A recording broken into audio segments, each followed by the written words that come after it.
All right.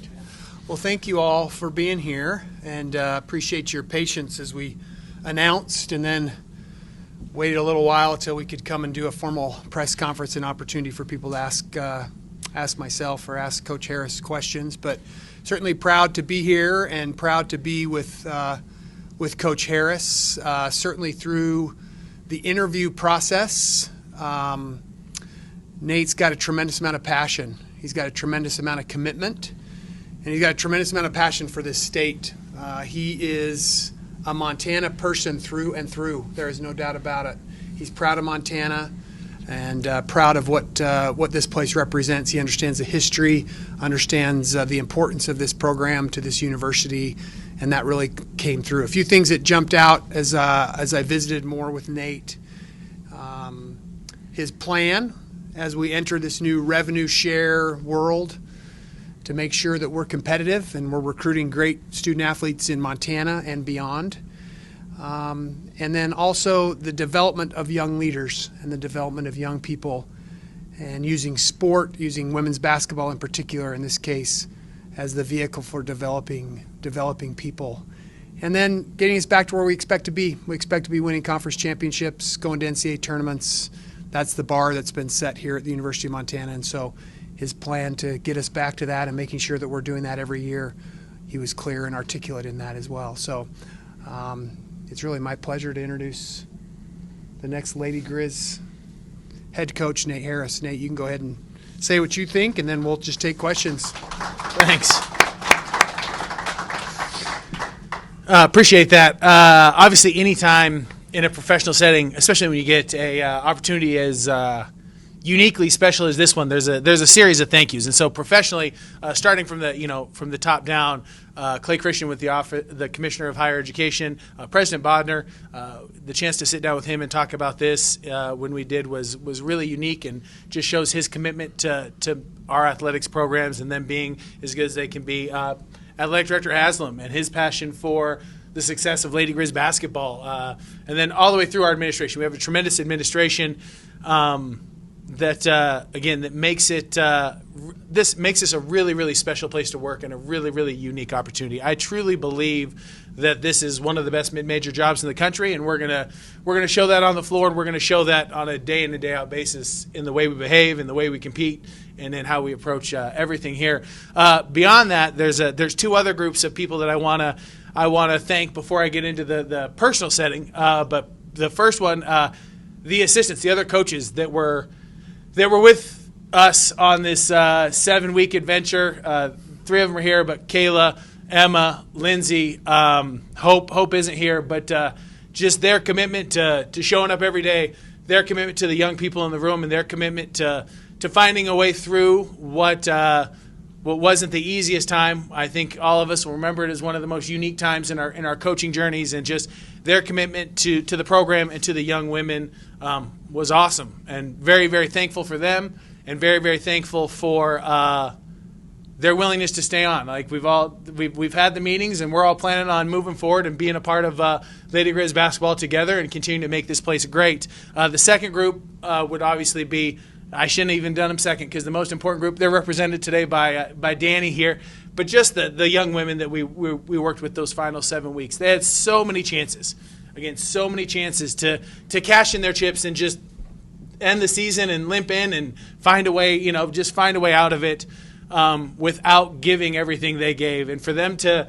show up the way they did for each other, most importantly, but then also for themselves and do something really special and create lifelong memories and change the trajectory of this program. I mean, I just want to say thank you to them, because they did. They had a lot of chances to be like, yeah, this is not what I signed up for. This is way too difficult. This is way too whatever you want to say. And for those young women to continue showing up the way they showed up to the last second of a conference championship game, it will always be something that I hold near and dear to my heart.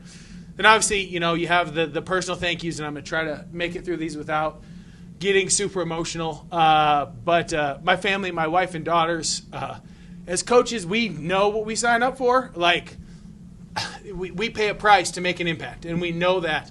And they don't get to necessarily know what they're signing up for when they sign up for it. And so they pay a steep price too for us to make an impact on a university, on a community, on a group of young women. Like I know the price I pay, and my wife especially pays a very, very steep price too for me to continue to do this. And so I'm just so thankful for her and so appreciative of again her willingness to continue to pay that price so that we can make an impact is a big deal. And then friends, family, there's all sorts of people I could go through, but I just want to make sure I got through those ones first before we started answering any questions, because would not be sitting here right now without any of those people.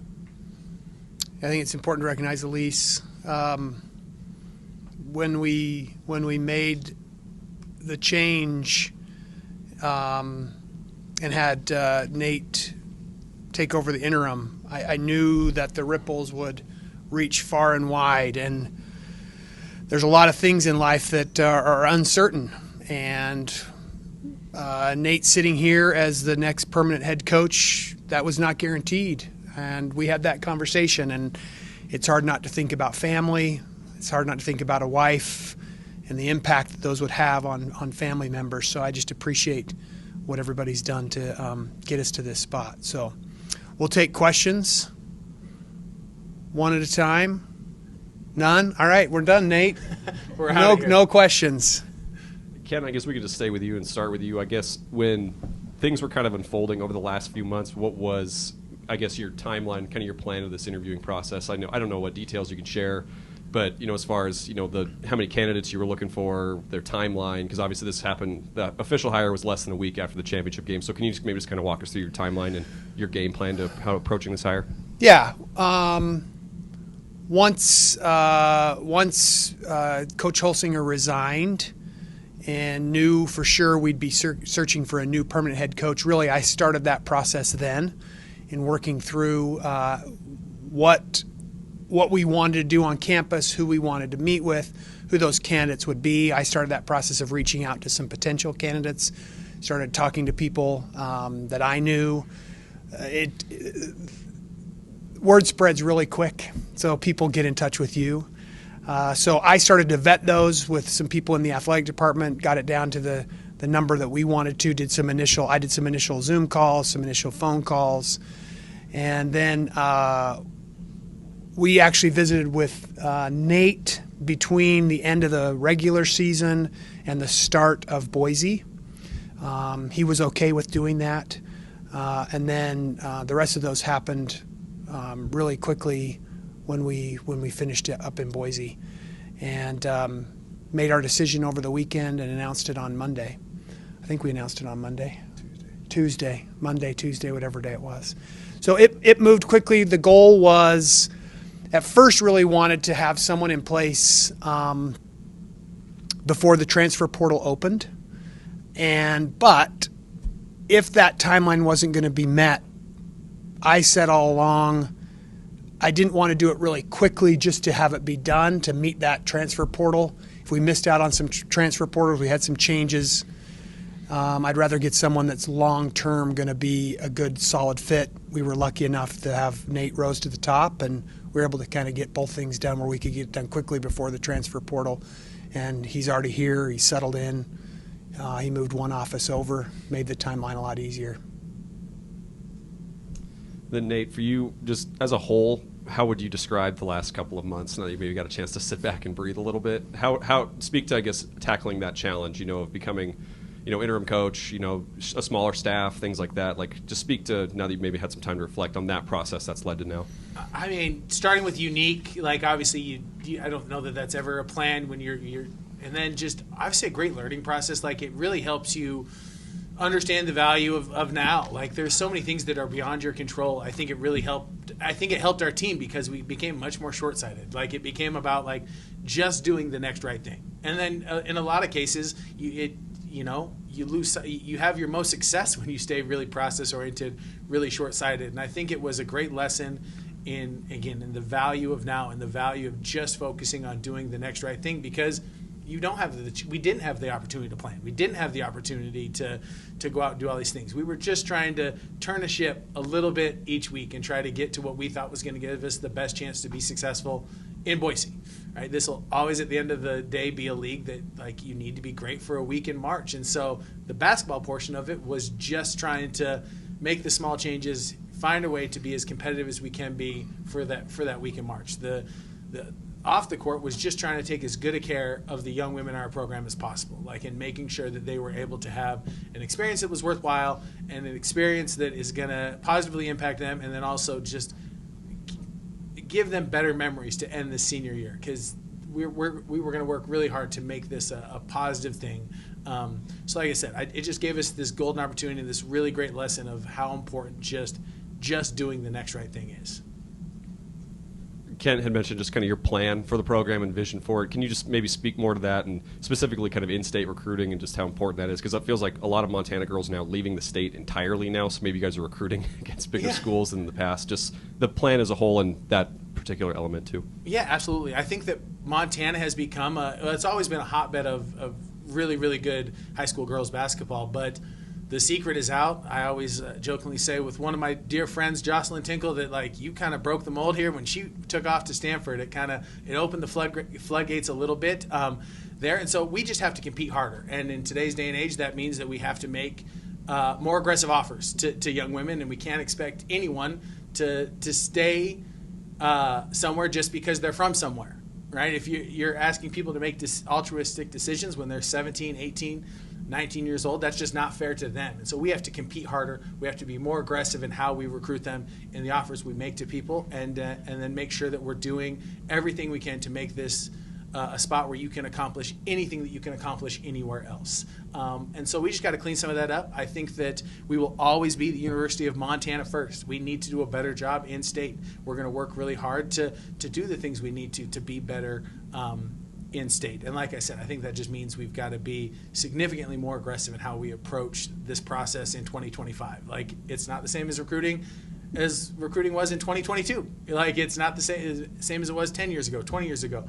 It evolves and it changes, and how you feel about certain issues in today's day and age doesn't matter. Like, I don't necessarily know how I feel about a lot of the issues that face today's basketball. I know exactly how I feel about losing and not being as good as you want to be. And so we have to focus on having the best people in the room, from coaches to support staff to players. How do we make sure we have the most talented roster, top to bottom, in every game we play?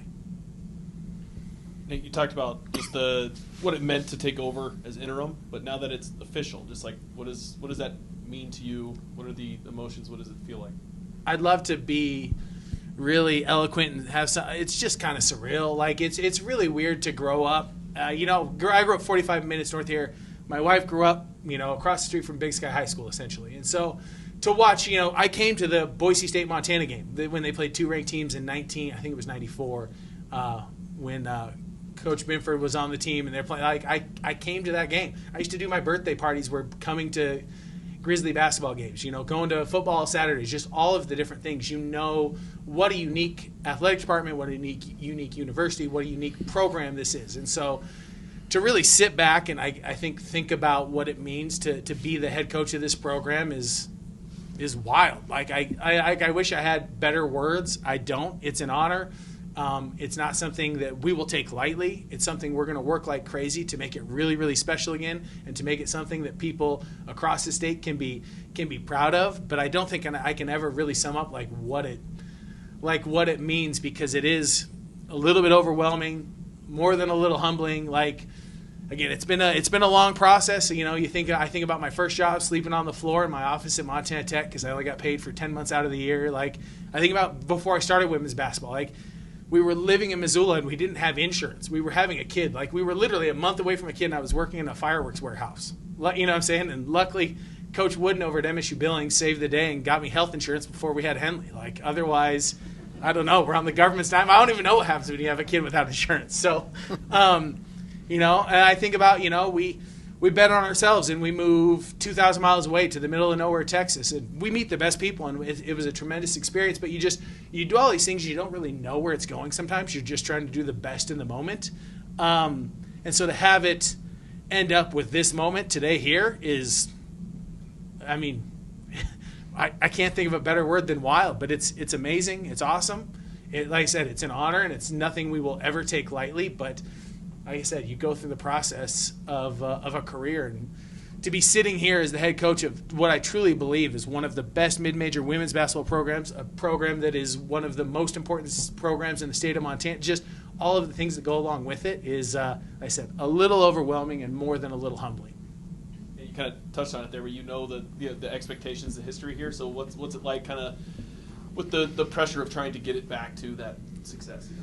Yeah, I mean, I think it's really easy to try to run away from it, but the reason that we get 2,500 fans on a Thursday night in January is because of Robin Selvig and the work that he and the young women that came before in this program did. Like, you never want to stand on anyone else's shoulders and call yourself tall. And we're going to do the work to earn everything that comes with being in this program. But I'm not Robin. I'm never going to be, like, I can never be him. It's also 2025. It's different.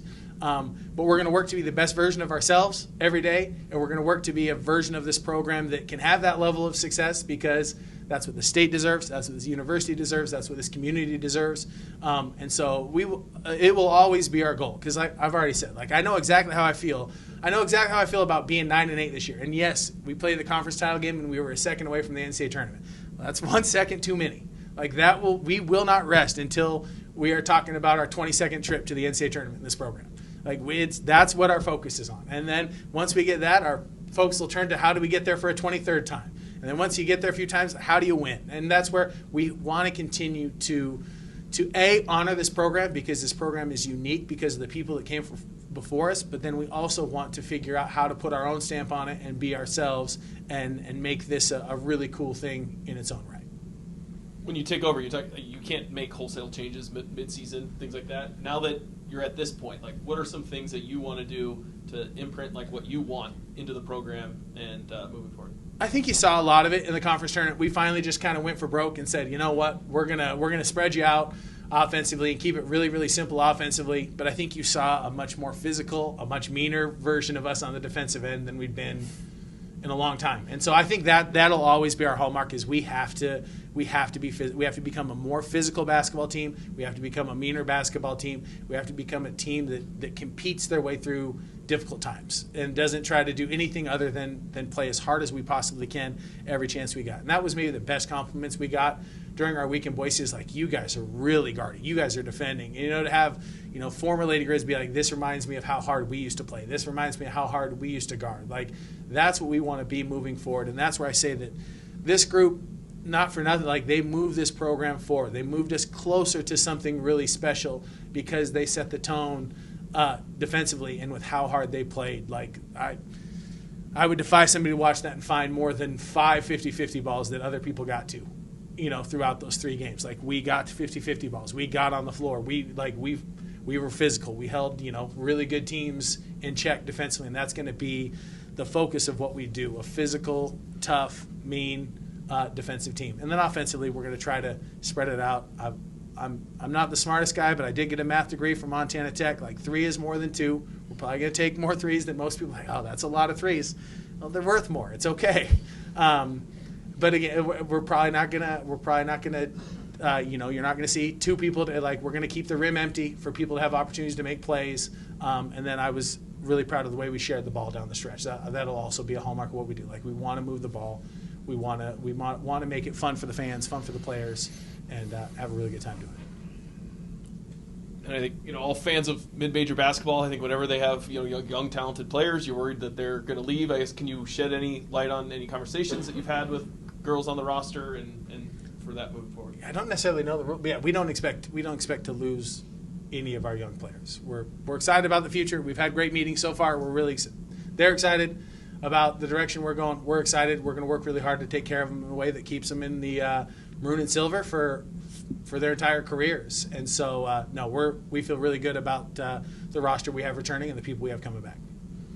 And then, Kent, what was it like kind of evaluating Nate throughout the year once he took over? And then how much did the success in Boise, and then also, we heard a lot of some of the player statements about how much they enjoyed playing for him, and some powerful ones at the end of the year. How much did that play a role in keeping him around? Well, one of the things as you're hiring a head coach, the most difficult thing is projecting what they will be like as a head coach. And we hire a lot of first-time Division I head coaches here. It's just how it is. And so it's amazing. It's only one chair over, and they get to stand up during the game, but it's a gigantic jump. And so as an athletic administrator, you want to reduce that risk as much as you can. And so being able to watch Nate for 17 games, get a chance to see how he interacts with officials, how he interacts with the public. And I understand he's kind of like the substitute teacher at the time, right? Like he can kind of do whatever he wants because he's in the interim role, but you still get to watch how someone reacts, and you still get to see the adjustments that they make, how they treat people, and you get to reduce that risk of that move over to the head coaching chair. And so certainly watching all that played a big role in it, no doubt about it.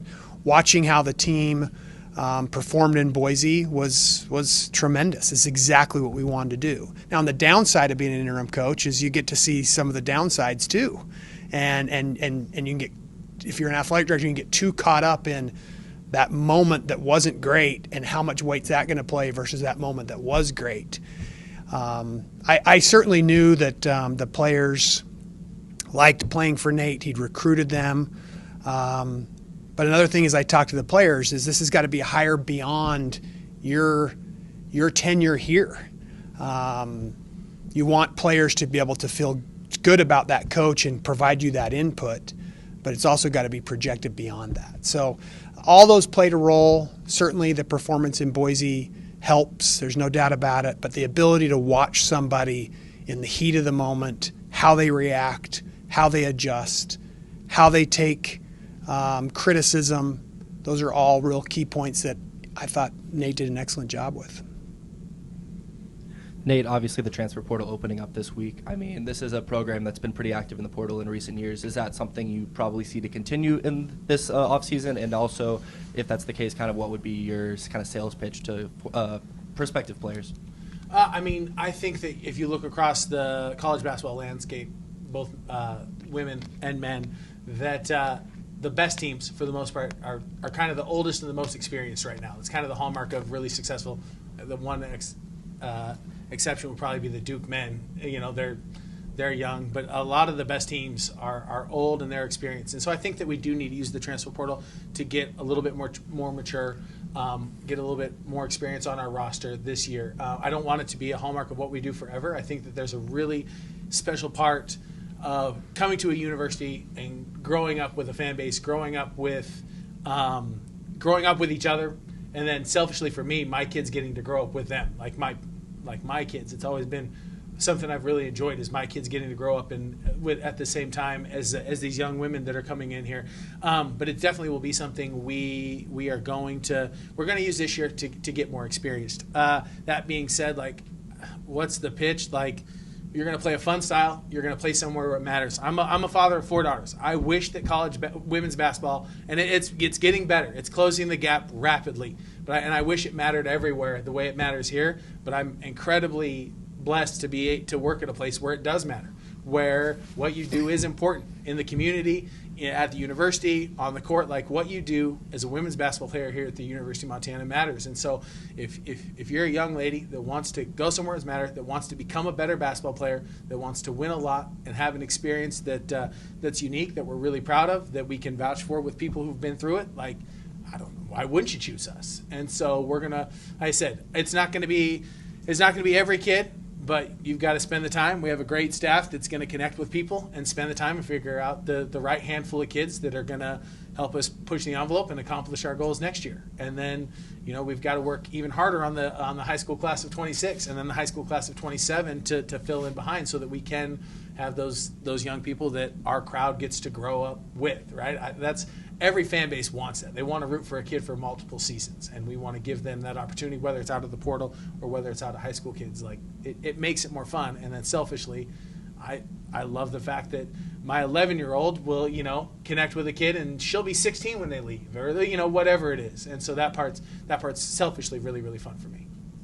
And then as the offseason kind of gets going, what is kind of your timeline over the next few months and kind of how you look to start kind of attacking this role? Number one is best people in the, like, we've got to get we've got to finish off our staff. We've got to get the best players that we can get, and then we've got to get them on campus and get better for the summer. Now there's a litany of other logistical things that we've got to get ironed out, and there's details that we've got to get ironed out. We want to get our schedule done. We want to get that done far in advance and get that released. But our focus far and away right now is making sure that we have the best staff, the best roster possible, and that they're right back here on June 1st getting better and preparing for a successful season next year. All right. Thank you all for being here.